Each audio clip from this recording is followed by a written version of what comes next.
Commissioners, today on April 2nd, can we please stand for our Pledge of Allegiance? Pledge allegiance to the flag of the United States of America and to the republic for which it stands, one nation under God, indivisible, with liberty and justice for all.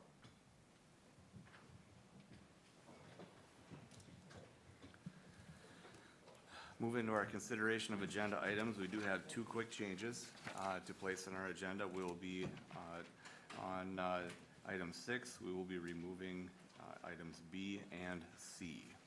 Those are the only two changes that I have so far. Are there any other additions or corrections to today's agenda?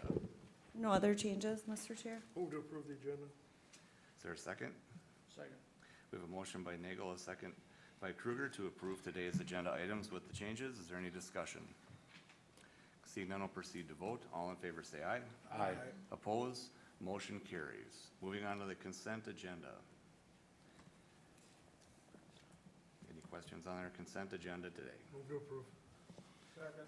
We have a motion by Nagel, a second by Luthens to approve today's consent agenda. Is there any discussion? Seeing none, will proceed to vote. All in favor say aye. Aye. Opposed? Motion carries. Next item up will be Environmental Services. Mark Teleski, Director. Morning, everyone. Morning. One item for your consideration this morning is to consider authorizing a third-party consultant review of a submitted voluntary discretionary environmental assessment worksheet EAW for conditional use permit JP 24-C1. That was a requested feedlot expansion located at 18503 Nickel Avenue, Hutchinson, Section 3, Hassan Valley Township by Garrett Luthens, Luthens Family LLC, Skyview Dairy Incorporated. The request for the CUP was an increase in animal units from 2,540 to 3,520 animal units. So with that being said, anything over 399 animal units upon expansion in the Hutchinson Joint Planning Ordinance requires a conditional use permit. With that being said, the Hutchinson Joint Planning Committee heard this request to increase animal units at their March 20th, 2024 regular meeting.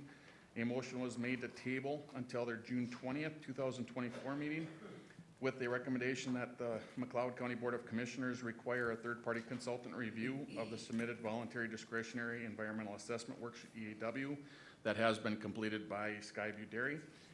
The Minnesota Pollution Control Agency, MPCA, issued the operating permit increase of animal units and facility expansion on April 25th, 2023, prior to the applicant's application for a conditional use permit. Therefore, the MPCA cannot be the reviewer of the EAW. With that being said, and this is a discretionary EAW, it's not mandatory. This review has gone through the McLeod County Feedlot Committee. Started way back in 2020, most recently February 15th of 2024, and then obviously the Joint Planning heard this request at their March meeting. So with that being said, discretionary voluntary EAW, per our ordinance, County Board is the entity that has to authorize the EAW. And if it is authorized, the one that has been completed, the Joint Planning Board is looking for verification of authenticity to the information in it, which is why they recommended what they recommended to this body. The other option that you have is if this EAW can be sent to the EQB for dispersal and or put into the monitor for review, a 30-day review period. But the action starts with the board in regards to whether or not we feel as a county that an EAW is required or would help with the decision-making process. Mr. Chair? Go ahead. I just want to note that Commissioner Luthens has just left the table due to possible conflict of interest, so thank you. Okay, thank you.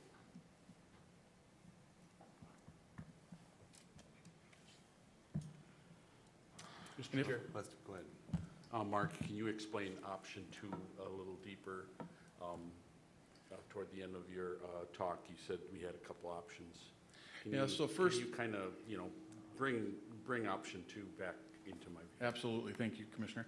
So first and foremost, the need to, the first required action would be, do we feel that an EAW is required or is necessary? I shouldn't say required, is necessary.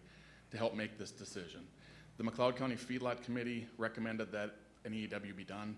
The Hutchinson Area Joint Planning Board asked that that EAW that was completed be reviewed for authenticity. So if the board says, yes, we need an EAW and we would like that to be, the information to be verified, you can send that to a third-party consultant. There are consultants that do that review, that type of work, to determine if the information provided in the EAW that the applicant has provided is thorough or if there's some gaps in that information. The second option you have is the EAW that has been prepared could be sent to the EQB, Environmental Quality Board at the state. They have a dispersal list that they then give that information to other entities, and I can read that for you if you'd like to know who they are. And then once that's done, it goes into the EQB monitor for a 30-day review process, comment period. Thank you, Mr. Chair. It makes it a little bit clearer on what our options might be. Mr. Chair? Go ahead. So, Mark, is also step one, just, I mean, at this point, the EAW that's been completed was on a voluntary basis because the board hadn't required it, correct? So voluntary / discretionary, they're the same in the eyes of the state, Minnesota Rule 4410, and it's not mandatory.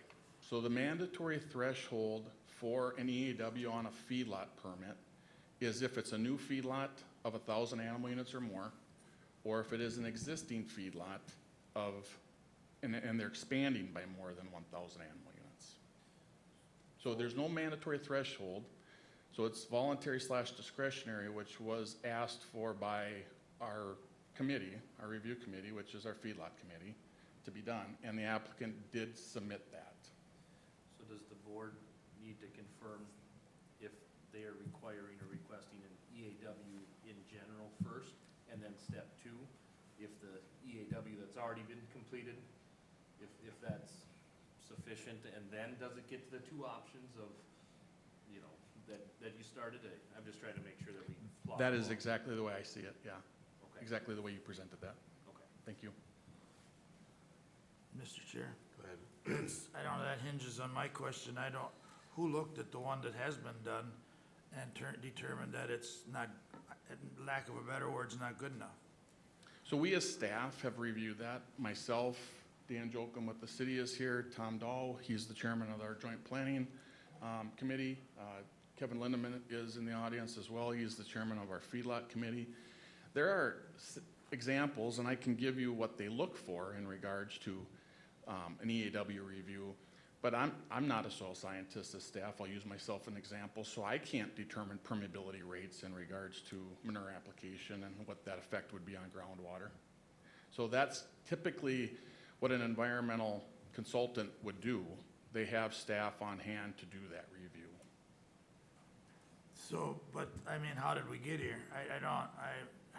I truly don't quite understand the whole thing. I mean, evidently, there's been a process followed up to this point, and now it's gotta be a better one, lack of a better word again. EAW was made, but who, I mean, did all these committees look at it and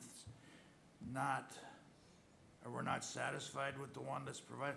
And I'm not one to judge. I mean, I could look at before and after, and I'm not gonna be able to tell. That's why I'm wondering who's making these decisions. It's a good question, and so just for complexity, to try to speak through that, the EAW was recommended in 2020 when an application was made for this expansion, and the applicant withdrew that application and has since completed the EAW. The EAW then was submitted as part of the application packet when he submitted application in January. I'd have to look at the exact date, January of 2024, we'll say.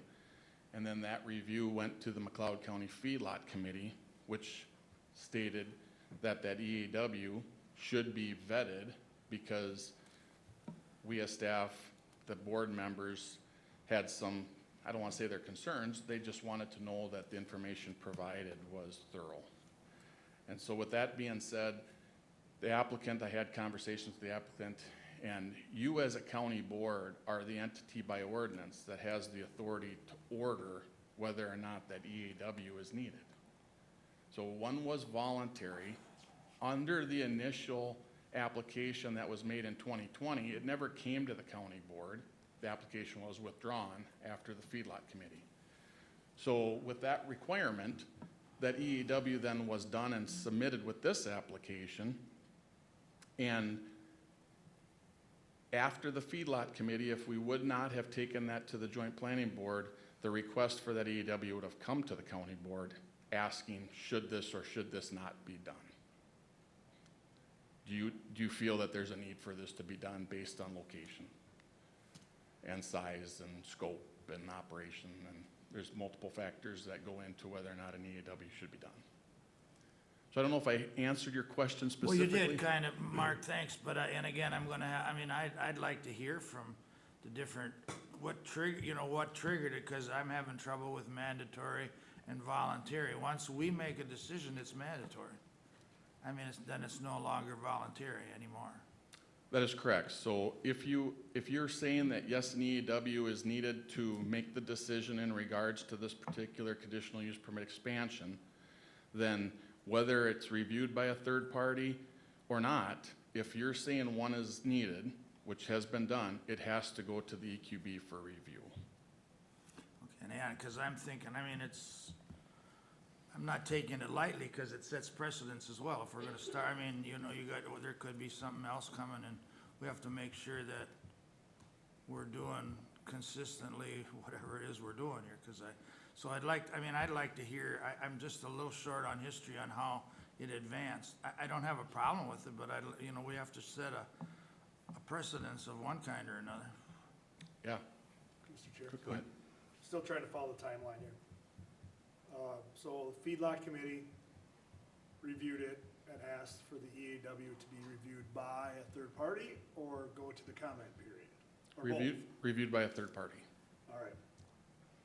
The joint planning board tabled it essentially asking the same thing, or? Correct. They tabled the conditional use permit, which is the permit Yep. for the expansion, asking for more information to make that decision, which is the EAW. So again, as it's, not that this can't evolve quickly, even as we sit here, but right now, some of the questions before us are, do we essentially order the EAW to be reviewed by a third party, and then if we require an EAW, correct? Correct? So we have to say if we require an EAW, we have to decide if we want it reviewed by a third party. But either way, if we do require it, it needs to go to the EQB. Correct. So if we require the EAW, it has to go to that, which is essentially a 30-day comment period. That is correct. And if I may, Mr. Chair, there's one piece that I can talk to in regards to that process.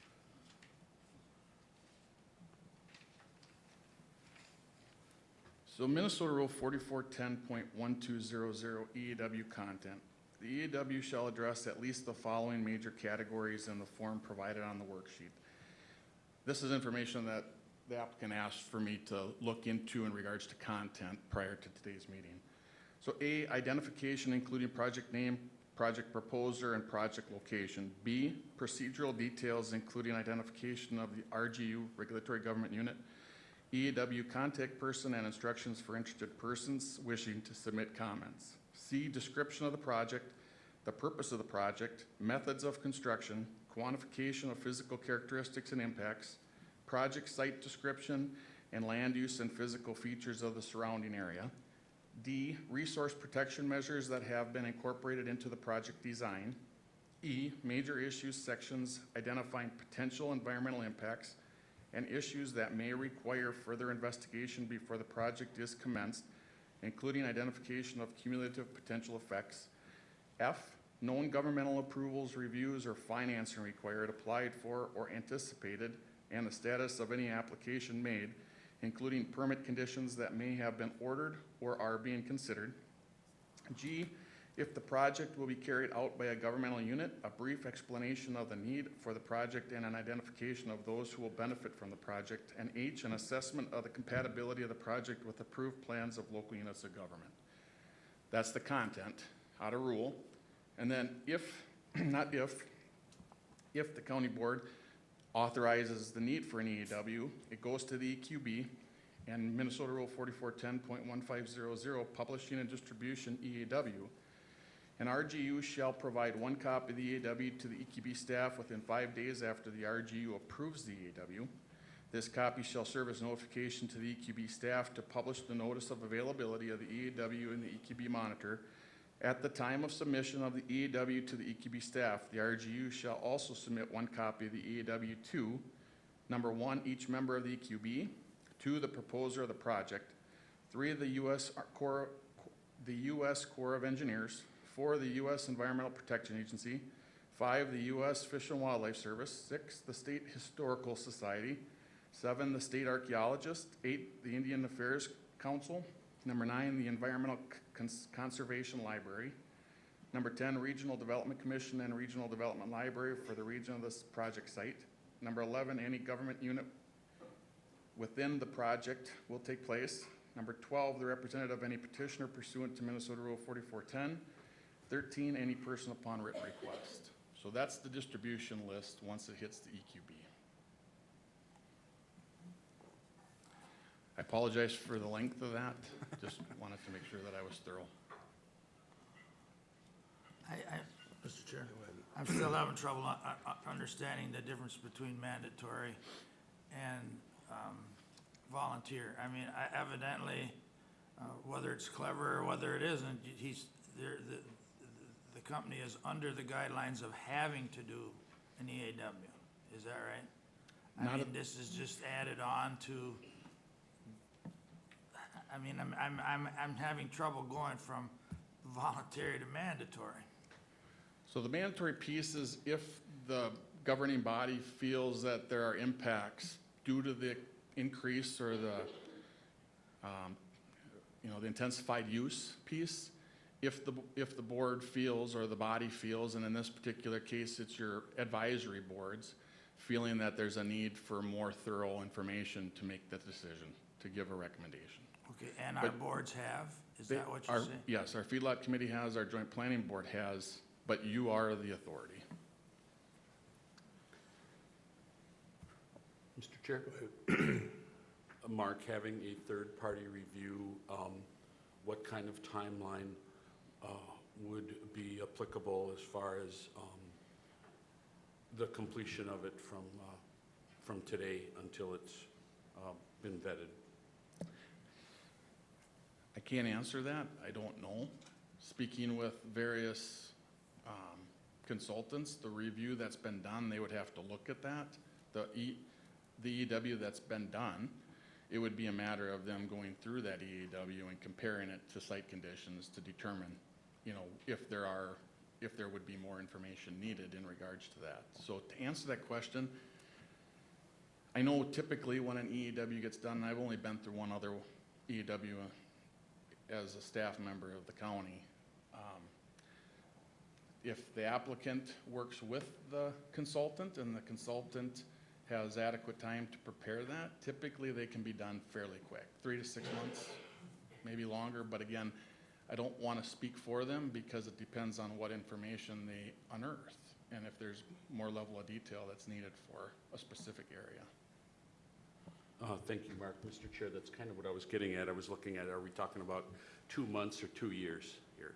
And it sounds like we're on the shorter time frame of the range I just mentioned. If required, I would hope that to be the case, yes. Mr. Chair? Yeah, go ahead. I mean, obviously, we have a couple of bodies that I haven't personally heard from the city of Hutchinson, except through, the planning commission. And other than the information I've got in the packet, that's all I know about that. But what's the difference? I mean, again, it's another entity going through stuff. What's the difference between them and doing that and us?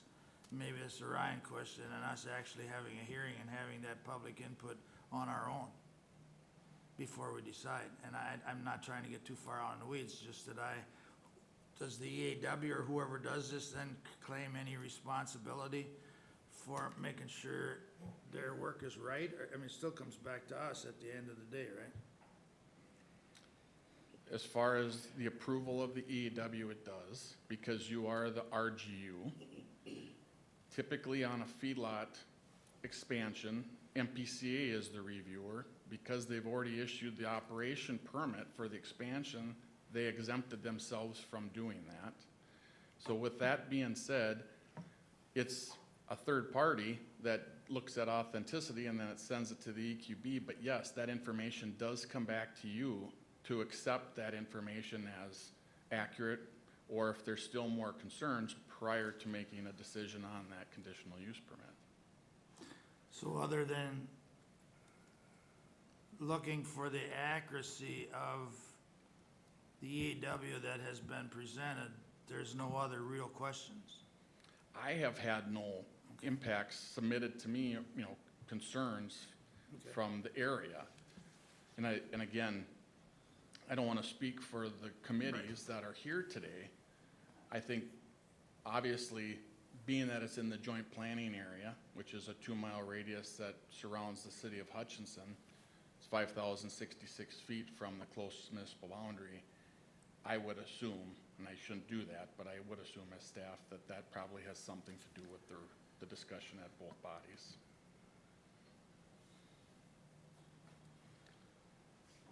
So if any of the other committees want to make any comments, if their representatives are here, I'll just go through a few notes. So I've been on the committees that have seen it up to this point, and just to bring up a few points of filling in that timeline and some thoughts along the way. I've been a part of the feedlot story from about 1996 to 97 when the first ordinance meetings happened. And so I've been a part of the feedlot committee and all the proceedings ever since then. So to be clear, we need the livestock industry here in the state of Minnesota. It brings billions of dollars of income. And I covered that at our last meeting when we talked about National Ag Week. Our conflict always happens when agricultural practices and the general public or a population interact and have conflict. And I think that's where we're hung up to a degree on this one, is where we have our county's largest city right next to our county's largest feedlot. And where does that conflict lie? Is there any at all? And I don't think that the feedlot committee or the joint planning board, and to agree some thoughts up here, who's ready to answer that question of where those challenges are and be called out if we're wrong. And so I think the thought process is we need some truth and documentation to be verified. That EAW, that the voluntary one, whether it gets sent to the EQB board or we work with one of the other consultant firms to do one, gives us an official document to lie on that has been vetted publicly through those channels, although there's probably an excess of them. I think we need an insurance policy, I think, is what those boards are asking for, is to be able to fall back and say it was vetted through this channel. There's nothing better that can be done. And then when that comes back, we can very confidently approve the CUP without having to have a reining effect of conditions on it and make it difficult. It makes it a lot easier to approve. I don't think we're an ag-friendly county. I don't think we're trying to get in the way of agricultural growth, but I think we need to be able to truthfully answer that question, is how do those two entities interact when they're so close to each other? And that is what we're trying to avoid.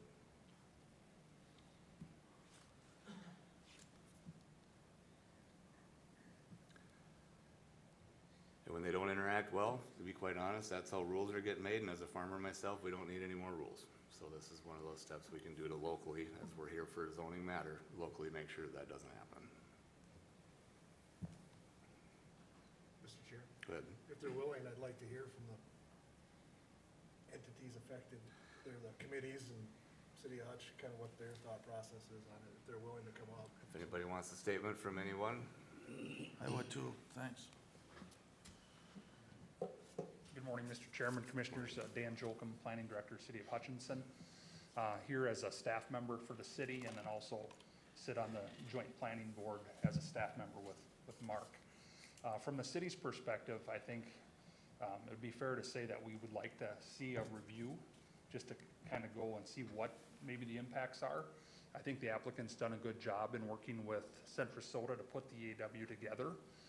But in my experience, previously I was in consulting and we did some of these EAWs. Typically, they're prepared by an environmental type scientist and then get that vetted process, even if they are voluntary. So again, I think from the city's perspective, we just like to understand what the potential impacts might be, and then we might have more information to make a decision on, I shouldn't say a decision, but have an opinion on whether or not the expansion should occur or not occur. So, any questions related to that? So Mr. Chair, I guess the only question I'd have, then you would like more information to review than what you have, is what you're Yeah, saying? I think so. And again, you know, the city's just one member of that joint planning board, and we have one of the 6 members. But I think from, again, the discussions I've had internally with some of our management team and such is that we haven't had any negative impacts from the feedlot to this point, but we'd like to understand what potential there would be with it being larger. I think the other part of it is that, you know, the feedlot has grown incrementally over time, and there's never been an EAW done. You know, theoretically, I think Mark said if it's over 1,000 units in the beginning, one needs to be done, or if the expansion's over 1,000 units, one needs to be done. But, you know, the expansions have been under that, but now we're getting up over, what, 3,000 animal units total. So again, the idea that the largest city is within a mile of this feedlot, I think planning in general is just to look out for the future. And it might be that there's no issues, and it might be, well, we have to consider some mitigation efforts maybe to make sure that there isn't an impact to the feedlot or to the city or to the township or whatnot. So, any other questions I can answer for you? Okay, thank you. Thanks, Dan. Anyone else? Mr. Linden's coming up.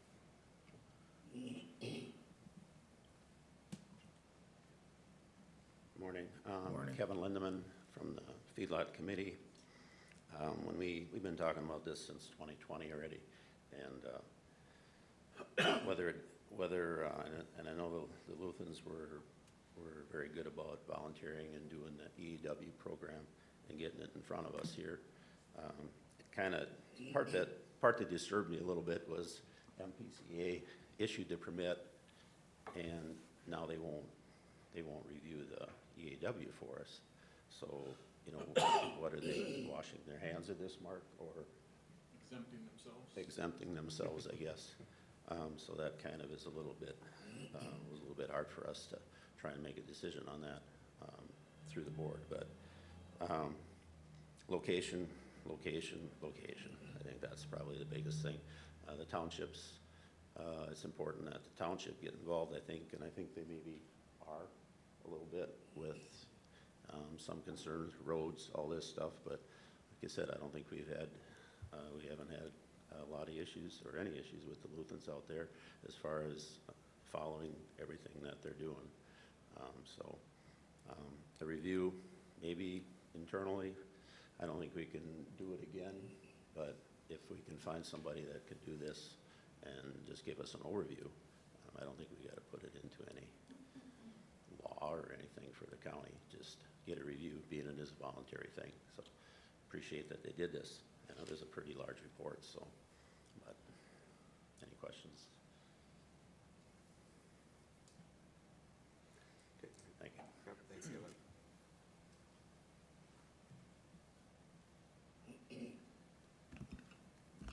Tom Dahl, Hutchinson Area Joint Planning Committee Chairman. I just to remind you that the committees that you appoint and we sit on are here to do the boots on the ground. That's what we're here for. So I'm just going to give you a few examples because, Mr. Kruger, you said you didn't understand. When I get a document like this, and this is what it says, the information contained in this document is accurate and complete to the best of my knowledge. Unsigned, undated. Okay? So that was a red flag for me. And I tried to understand why is this not signed and dated?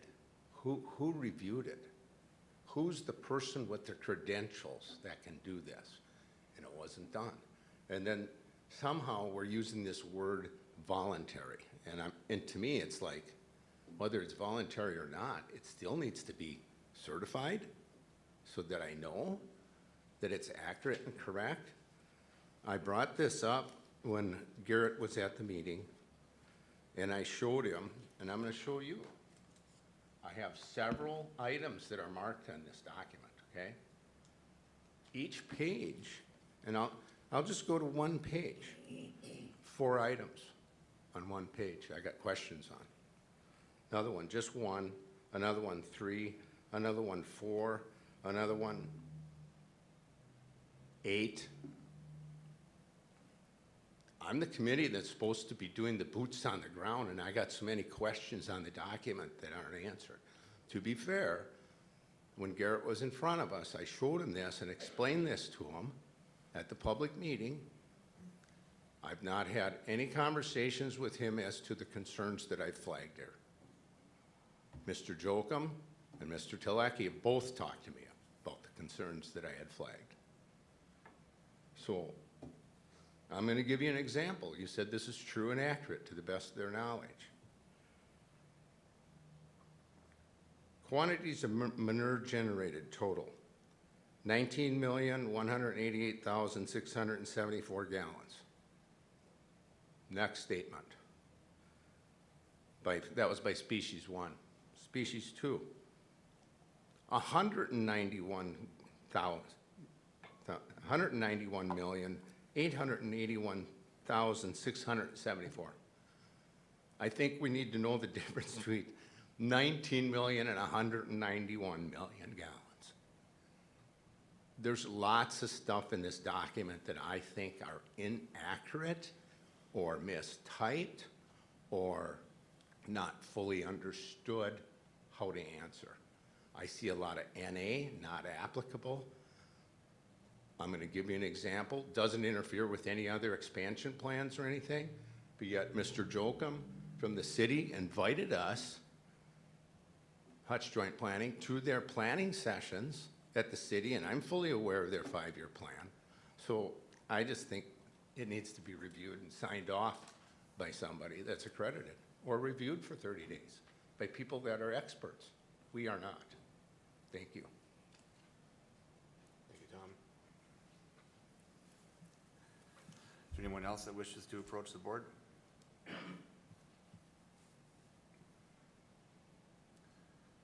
All right, discussion, gentlemen. Mr. Chair, Go ahead. I guess what I've gleaned here so far, Mr. Dahl, I just want to clarify, when I said I didn't understand, I can pick out all the pieces, but I want to make sure that we set precedents, if that's the right words, to all. I mean, I'm a little bit confused about the expansion so far. Why wasn't there something in there that, you expand 3 times and then it triggers? I mean, that's where the consistency for me comes in. I mean, I'm almost leaning now where you have to have something to rely on. I'm a little, again, inconsistency. I mean, that everybody's the same. We don't have to go through these processes. Once you hit this plateau, this has to be done, not voluntarily, not anything else. This has to be done to keep on going. So that's where I'm confused right now. I mean, I don't know how many expansions were made that if you'd have done it all at one time, it would have triggered it anyway. So I'm a little confused there. Mr. Chair, if I may, I appreciate that. So that's a great point. That's a point that I have brought up to the state, to MPCA, because these rules apply whether you're a mile from a city boundary or you're 15 miles out and you don't have any neighbors or, rivers, ditches, creeks, streams, you name it. So my concern is that, right? So I think some of the comments that were made here, location, I don't know that that's apples to apples depending on where the expansion's occurring. So I appreciate that comment because I have been here for one expansion in 2008, and was ex officio staff on the Joint Planning Board, and there were a number of people that attended that meeting. Not gonna say there were concerns, but that's, I think, why we're here today is, at what point does one need to be done? And the state's only gonna tell you what's mandatory, and that mandatory threshold is if you're a new feedlot permit, that's 1,000 animal units or more, or if you're an existing feedlot permit and you're expanding by 1,000 animal units or more, then it's mandatory. If there are concerns in regards to potential environmental impacts, one could be requested, but it's not, that would be up to the RGU to do that. So from our perspective, there was never a mandatory requirement for doing one. So just for argument's sake, if you will, this potential site could have, you know, many years of expansion in front of them and never have to do an EAW unless it's asked for by the local government, the regulatory government unit, which is, in this case, you as a county board. Does that help? Does it help me? Yeah. Yeah, a lot, because, I mean, well, it helps me to where we have to draw a line somewhere, because otherwise we just put it off, because we're still gonna come back here and have to approve it or deny it. Not that, And, well, I mean, it's ultimately gonna turn into a permit, you know, and we have to review that information. So we're gonna be back to square one, but with more information. My words again, I'm stumbling over them a little, but that's what my thought process is. that is correct. You're exactly right. Mr. Chair. Go ahead. One more time for me. If we require an EAW, whether we require it reviewed by a third party or not, it will go to the EQB. That is correct. So, Garrett, do you have anything you want to talk about at all, or?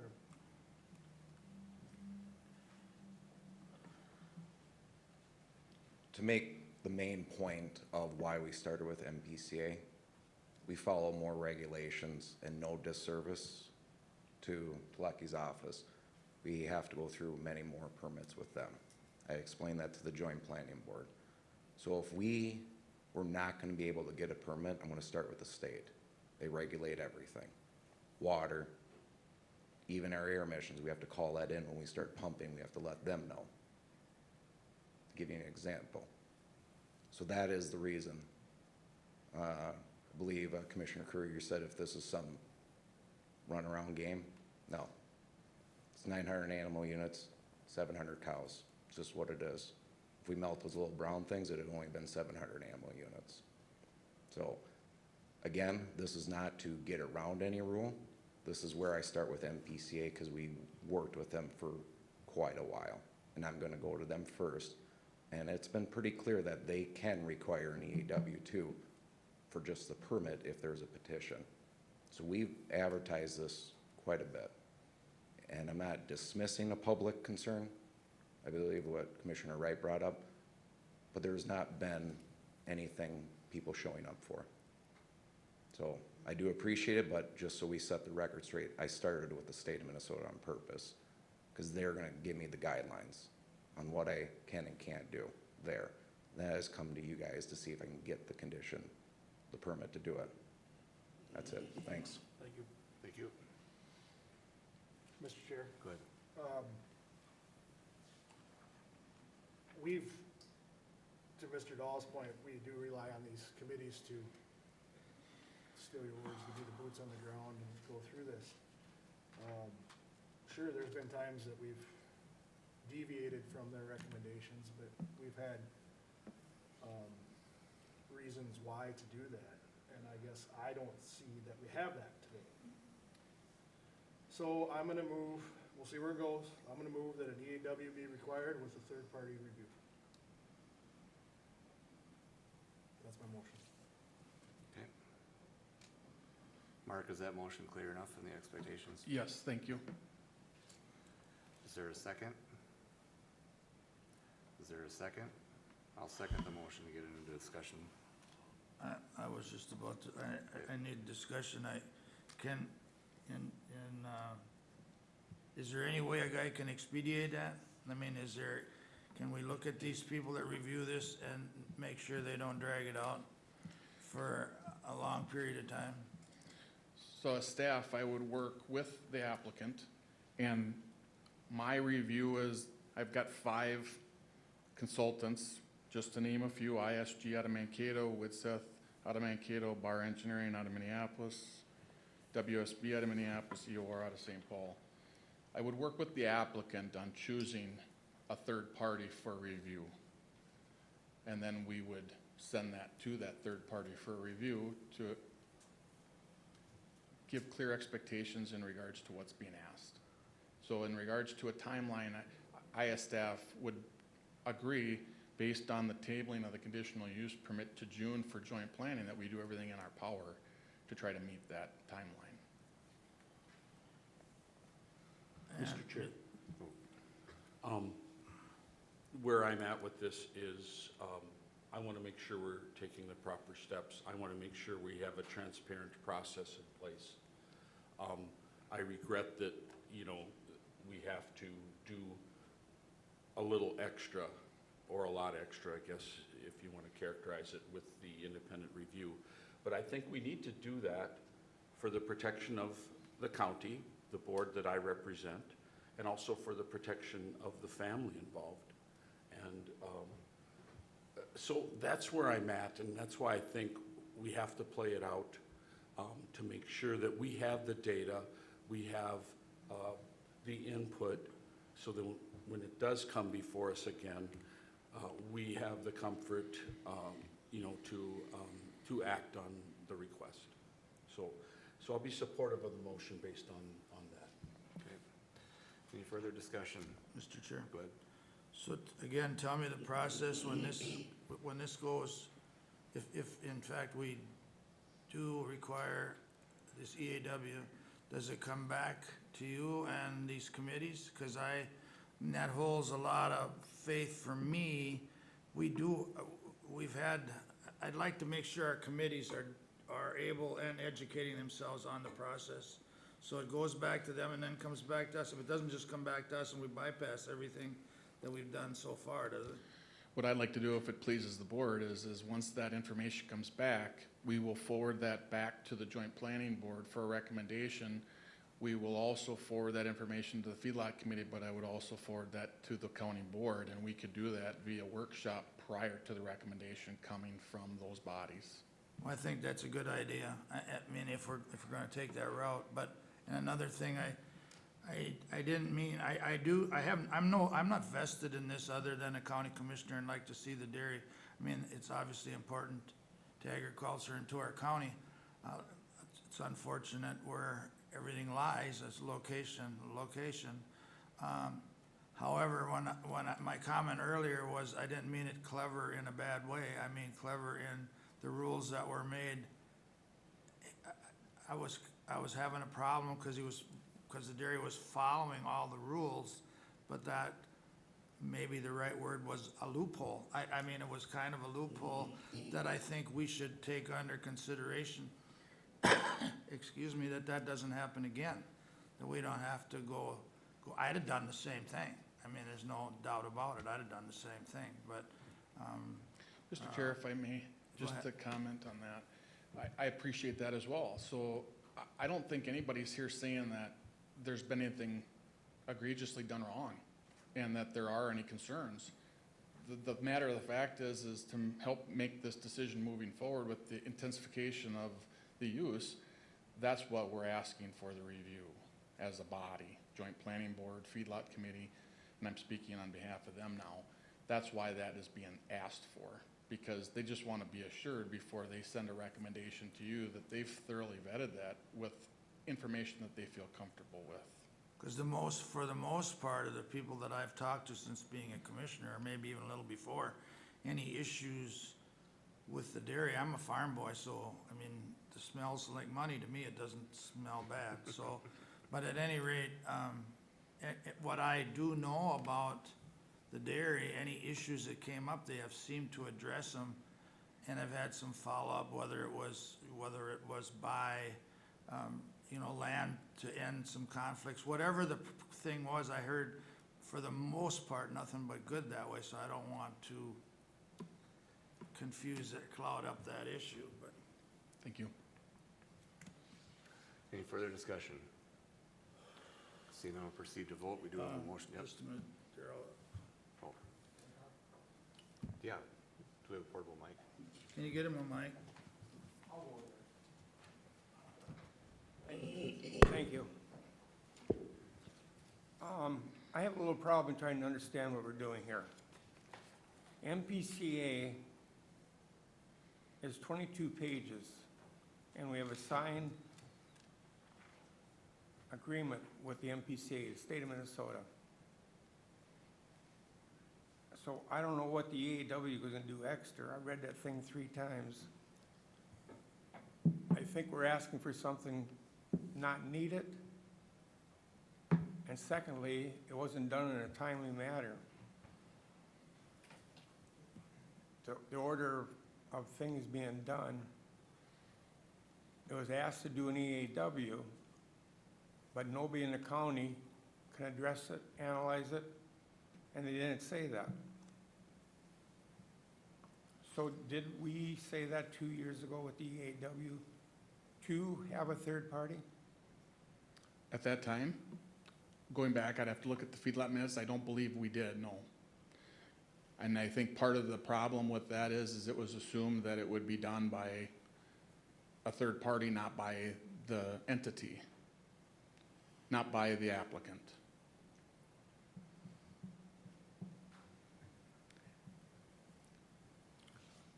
There's 22 pages from the MPCA, and I think they're pretty thorough, like Garrett said before. And he did the paperwork. The county was not ready for it. So I don't know where the burden lies. I think the county's out of step. Thank you. Okay, thank you. Is there any further comments or discussion? Seeing none, we'll proceed to vote. All in favor say aye. Aye. Opposed? Motion carries. Okay, Thank thank you. We'll be working with the applicant then. Yes, thank all you. right, Thank you. Thank you.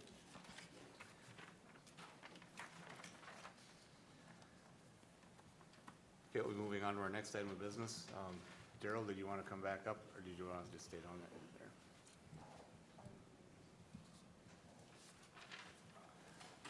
Barry, do you want to just wait a second till we get? Yes. Okay, thank you.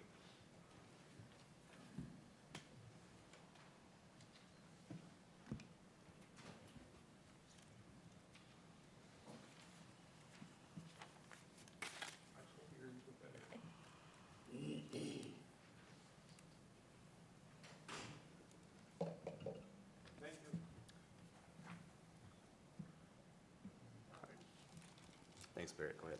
Yep, good morning. Morning. One item before you today, consider approving the fiscal host agreement between McLeod County Health and Human Services and Southwestern Minnesota Adult Mental Health Consortium, sometimes referred to as the Southwest 18, for the period of April 2nd, 2024 through April 2nd, 2025. McLeod County Health and Human Services will serve as the fiscal host and manage all funds of the Southwest 18 Consortium, and will be reimbursed 3% of all annual revenues on a quarterly basis. The fiscal host will also be considered a voting member of the consortium's operational board. So as you'll recall, I brought this to a couple different workshops for updates and information.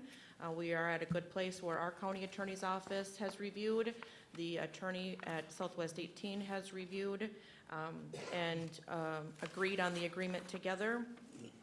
Also, in working with Assistant Accounting Attorney Steve Ott, he did review the current joint powers agreement and did say that we do not need all the other counties to sign as we have in the past, that it is a joint powers agreement, and so the Southwest 18 chair can sign on behalf of that board. So we don't have to go through all of that to sign. So if we approve, the county board would Chair Wright would sign today. Then I would bring it to the Joint Powers Board of the Southwest 18 next Friday for them to approve. I see no issues in moving forward with that, and we would only need one signature on that day, and we would be ready to go. Mr. Chair, Go ahead. excuse me, you were talking, did we get 2 votes out of this, or we just get the 1? So as a fiscal host, we will for sure have a vote. Then our county commissioner, Commissioner Luthens is there now, he will also get a vote. So we will have that Yep. theoretically 2 Yep. votes. Yep. And the second question I had is, having the fiscal host, we will have all the money here in McLeod County. Now, will we be able to, we'll get 3% of just all the handling of the money, or? All of the total grants that the Southwest 18 gets, we will get 3% of that. Okay, and maybe getting a little far out there, but it makes a difference now. Any money that's in the bank and generates interest, or if we manage that right, does that go back into the consortium? Or The does it- interest goes back to the consortium. Okay. Yes. Just want to be clear on that, and then I'd ask for, as you move along, being we had some trouble in other joint powers, the insurance, or MCIT, Yep. I don't think you maybe have the answer for that today, but we are covered, right? I mean, they have issues covering joint powers. I've found that out in other entities, that you have to Okay. do a special insurance, and maybe your entity has that insurance, I don't know, but I would just check into it to see Sure. if there's a lawsuit of any kind or fraud that we are covered. And Assistant County Attorney Ott did review for the indemnification and Okay, all of that stuff, and fully covered. The Joint Powers Board did actually recommend that we add some information in there. And Steve wasn't comfortable with that because he felt that it kind of canceled out the indemnification of the consortium. So we didn't put that in there. Okay. And they were okay, they maybe weren't pleased, but they were okay moving forward with that. So we are not held responsible for anything if if something happens to the consortium and those dollars. Okay. Again, I'm just speaking from experience from a different, only a 2-entity joint powers where they had an issue of paying a claim unless it was, the insurance was from that entity. So I just asked that you just double check that as time goes on. Sure. This contract or agreement also does auto-renew, but I just put that we would approve for 1 year, and then we could come back and discuss. And if you feel everything is going okay, we don't have to do anything, it just auto-renews. But if we want to get out at any time, we certainly can at that point as well. Mr. Chair, Go ahead. Barrett, what is the revenue? I never heard of the number. Oh, gosh, I had it here. Let me see if I can find it quick. My apologies. Hope you got enough coming in to cover all that. We do, yeah, we have, Pretty detailed. yep.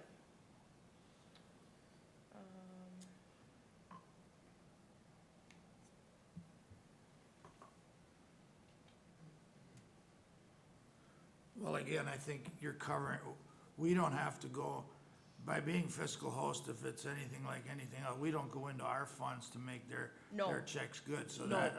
and there's quite a lot of money that changes hands through grants that goes into an account and goes out. And if we get 3% of that, and then we were talking about some help before we've went through this pretty good, I think it's all right, unfortunately.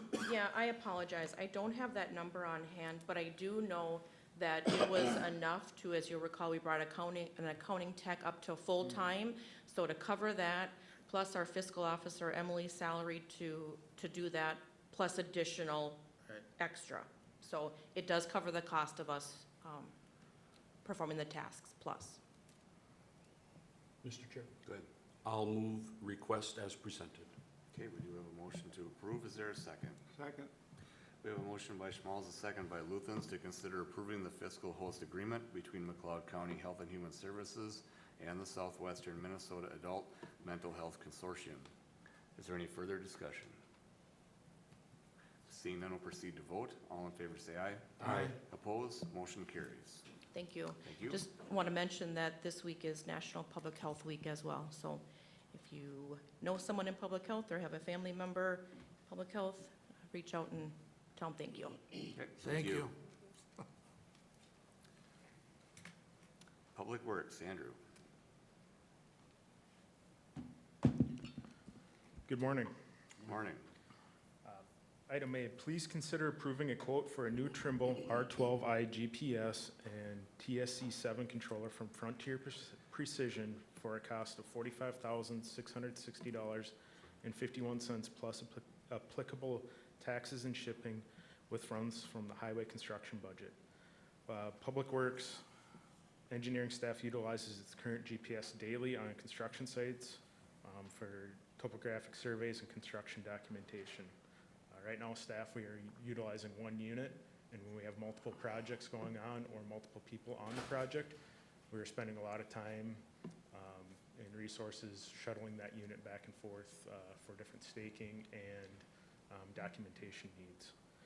We priced out trading in our current R10 GPS unit. That only has about a $2,200 value to it on trade-in. All the value is in the software, which you do not get back on trade-in. And so for us, it was a much better value for us to add an additional unit rather than replace the current unit. The new R12i units have better antennas and allow us better coverage in treed areas and next to buildings. And they also have a tilt compensation on them where you don't have to have perfectly level rod, and you can have a tilt and it'll adjust for that, which makes the surveying process, especially out in traffic when you're surveying, doing topographic surveys on open roads, much quicker and safer. This unit is in the 2024 capital engineering budget. Okay, thank you. Any questions at all? Mr. Chair, Go ahead. will these two units talk to each other, or are they different software? They will talk to each other. We can actually, with the addition of another unit, we can set the R10 unit to a base station instead of using RTK, so that we can get even better coverage in treat areas. Mr. Chair, I'll move to approve the request. Okay, we have a motion to approve. Is there a second? I'll second. We have a motion by Nagel, a second by Kruger to consider approval, for the purchase of the new Trimble equipment at a cost of $45,660.51. Any further discussion? Seeing none, will proceed to vote. All in favor say aye. Aye. Opposed, motion carries. Thank you. Item D, consider approving an estimate from Ludke Contracting LLC of Hutchinson, Minnesota to correct a portion of the road at Piepenburg Regional Park at a cost not to exceed $4,500 with funds from the Coronavirus Relief Fund. The downhill portion of the Piepenburg Regional Park Road leading to the campground experiences washouts on the inner portion of the curve every time it rains. As discussed at the last workshop, reshaping of this road is proposed to prevent this from occurring. Estimates were received from Ludke Contracting for $4,500 and Jerpy Contracting for $11,875. There is a spread in these. They are slightly different estimates. Ludke had less gravel in there in his estimate, but a little more shaping done without adding gravel. Mr. Chair, Go ahead. it kind of goes without saying, but you emphasized in when the bids went out that we have that washing problem, and that has to be, I mean, I would hold them somewhat accountable to make sure that, I mean, whether we're rationalizing or not, that's part of their issue of doing this, so I just make sure you stay on them when they do the work. Yep. But with that, I'd make a motion to approve. And I'll second. We have a motion by Kruger and a second by Schmaltz to consider approving an estimate from Ludke Contracting for $4,500. Is there any discussion? Mr. Chair? Go ahead. And Andrew, will you be acting as project manager to make sure that the, or at least someone in your department to make sure that we're getting the product that we had hoped to get as far as shaping, quantity of Class 5, looking for the management of the project? Yep, we will be managing it internally within the department. Any further discussion? Seeing none, we'll proceed to vote. All in favor say aye. Aye. Opposed, motion carries. Item E, consider approving a quote from Innovative Foam of Hutchinson, Minnesota to purchase replacement entrance signs for all 6 McLeod County parks at a cost of $33,246 with funds from the Coronavirus Relief Fund. An estimate was received from Innovative Foam for $5,541 each for 6 8-foot by 8.5-foot durable foam signs at a total cost of $33,246. Installation would be completed by staff with assistance from Innovative Foam. As outlined in the Parks Plan, updated park signage has been identified as an implementation priority as well as one of the first focus areas. The signage was discussed at the County Board Workshop on March 19th. Okay, questions, anyone? I'll make a motion to approve. Is there a second? Second. Motion by Wright, second by Nagel to approve the quote from Innovative Foam at a cost of $33,246. Excuse me, $33,246 for the McLeod County Park signage. Is there any further discussion? Seeing none, we'll proceed to vote. All in favor say aye. Aye. Opposed, motion carries.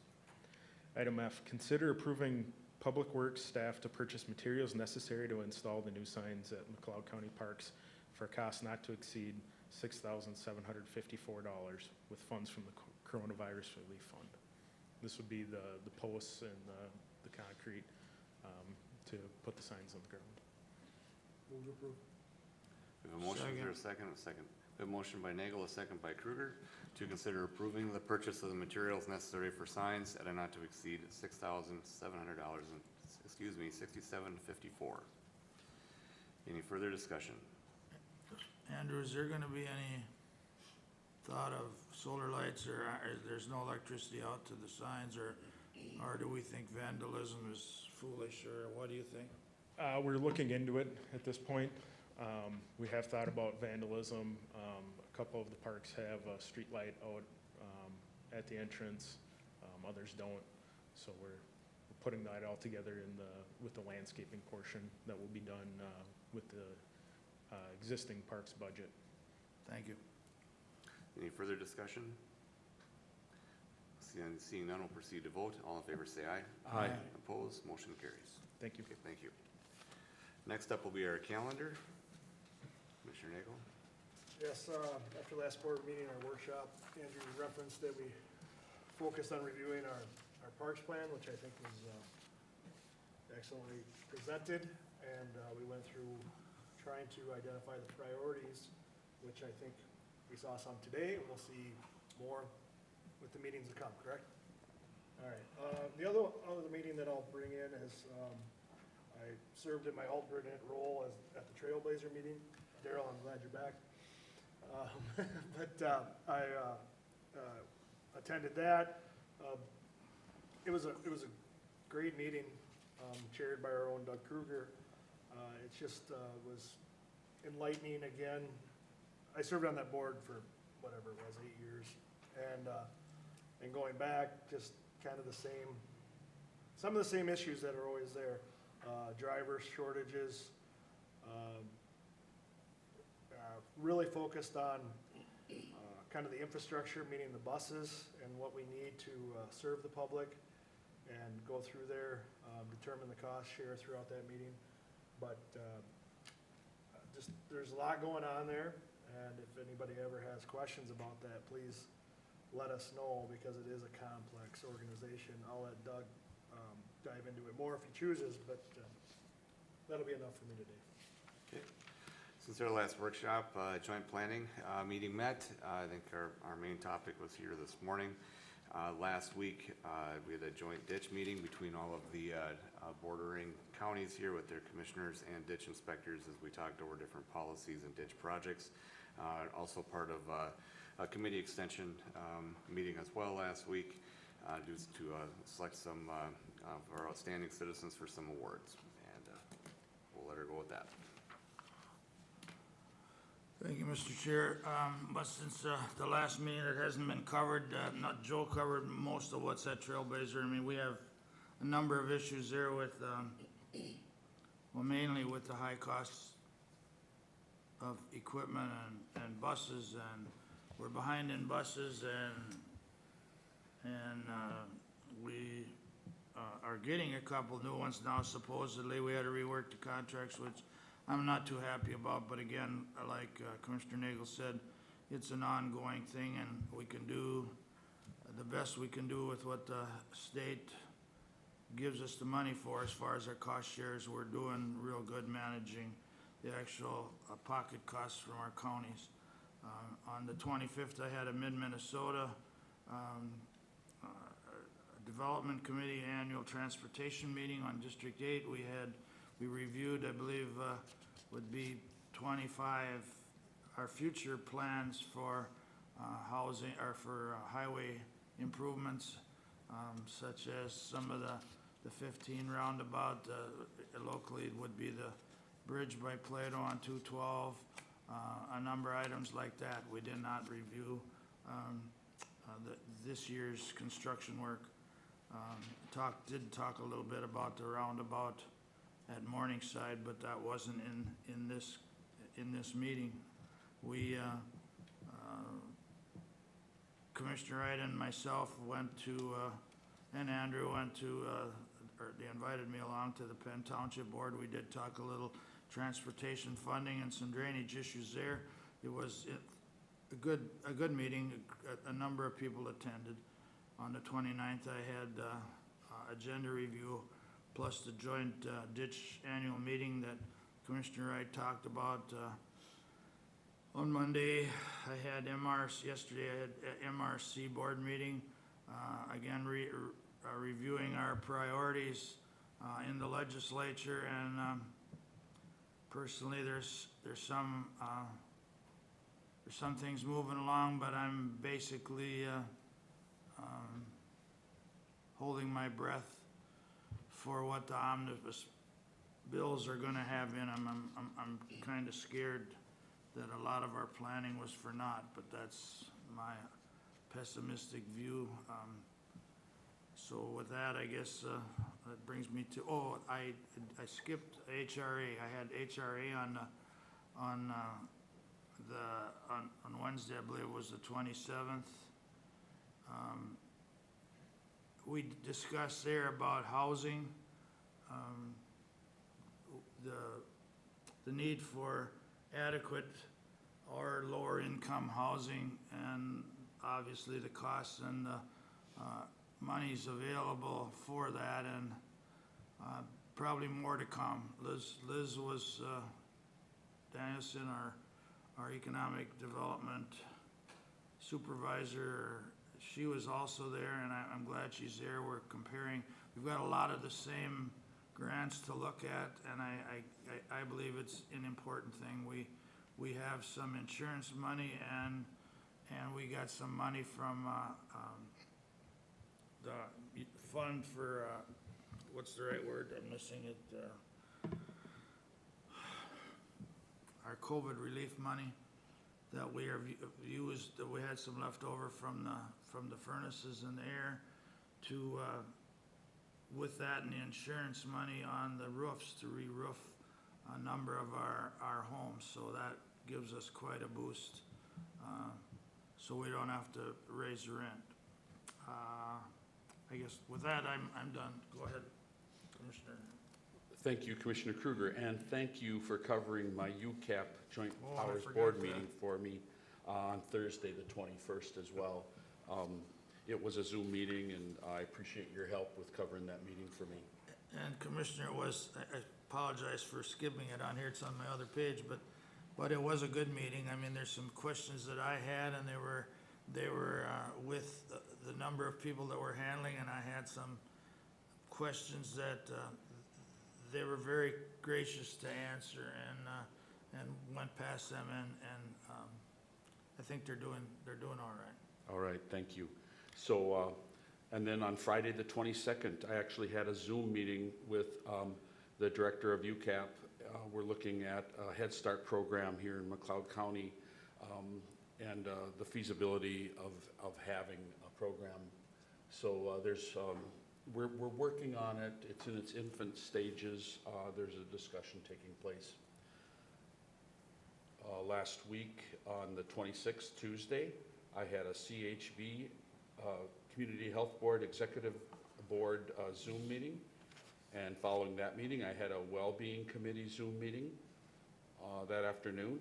And like the other commissioners mentioned, on Friday the 29th, we had a joint drainage annual meeting right here at the McLeod County Government Center. And as Commissioner Kruger referenced, yesterday I attended the MRC legislative update by Zoom. And that's all I've got. Thank you. Mr. Chair. Go ahead. I was on medical leave. I have nothing. Sure, thank you. Attorney's office. My office has been busy, particularly lately with our criminal caseload duties. In this last month, for instance, we've had a couple of multi-day jury trials. One, a first-degree drugs and felon in possession of a firearm. That was a 3-day trial. Defendant was found guilty. He'll be looking at between 80 and 100 months for a presumptive sentence. And then this past week, another multi-day felony jury trial. That was a criminal sexual conduct in the first degree. The defendant was found guilty along with electronic solicitation of a child, and he'll be facing somewhere between 180 and a 200-month range. So just an example of some of the work we've been doing recently, and we are hoping to have an individual come before the board here at the next meeting perhaps to join our office. So we have extended an offer, and I believe we'll have something to present to the board at the next meeting. So looking forward to that, getting back to full strength. Thank you. All right, thank you. Thank you for that. Mr. Administration. Chair, Oh, go ahead. Yeah. do these people stay in McLeod County in jail? Or you? So both of these individuals are currently housed in our county jail awaiting sentencing. Once they're sentenced, assuming they're committed to the Commissioner of Corrections to prison, which is what the sentencing guidelines suggest here, then our sheriff's office would transfer them up to St. Cloud to the correctional facility there. From there, they would get assessed as far as which facility they'd be staying in, and they could get transferred to other facilities in the state. So once they're sentenced, if that sentence is prison, then they go to a state facility. But currently, both are housed locally right now. Thank you. Thanks. Go ahead, administration. Thank you, Mr. Chair. I attended the county township meetings with some of the commissioners. Thank you for bringing staff along. It is beneficial, and I think that we had a good show up, and we got to see a lot of the county citizens on that night. So that's all I have for that. Item A, notification of board workshop following the board meeting on Tuesday, April 16, 2024 at the McLeod County Government Center here at 520 Chandler Avenue North, Glencoe, Minnesota. And then item B, we do not have a county board workshop today. It's canceled due to no topics of discussion. Thank you. Okay, we've reached the end of our agenda this morning, but there is room for any open forum or press relation questions. Any questions before the board? Okay, Mr. Chair, go ahead. I do have one thing I missed as well here. Today, there's an open house, a Minnesota DOT open house at the Glencoe City Center from 4 to 6. It's on the roundabout project, 212 in Morningside, so I would encourage anyone that has questions about Morningside to look at them now. So far, they're not digging, but it's in perception, it's kind of nice if you ask questions before the project is really going. So again, I would encourage, it's going to cover the detour ideas and any other questions that may come up. So again, I would encourage anybody interested to go, and it covers a lot of people in Glencoe and around the area. So thank you. Thanks for that update. Anything else? We'll be looking for a motion to recess. Move recess, Mr. Chair. Is there a second? Second. We have a motion by Schmalz, a second by Luthens, to recess until our next county board meeting, which is 9 a.m. Tuesday, April 16th at the McLeod County Government Center. All in favor, say aye. Aye. Opposed? Motion carries. Thank you. I got a few minutes, actually. I I'll didn't. try to round them up. Guys, who's making the ditch meetings tomorrow? Everybody? I got a root canal I'd really like to finish tomorrow afternoon. unless something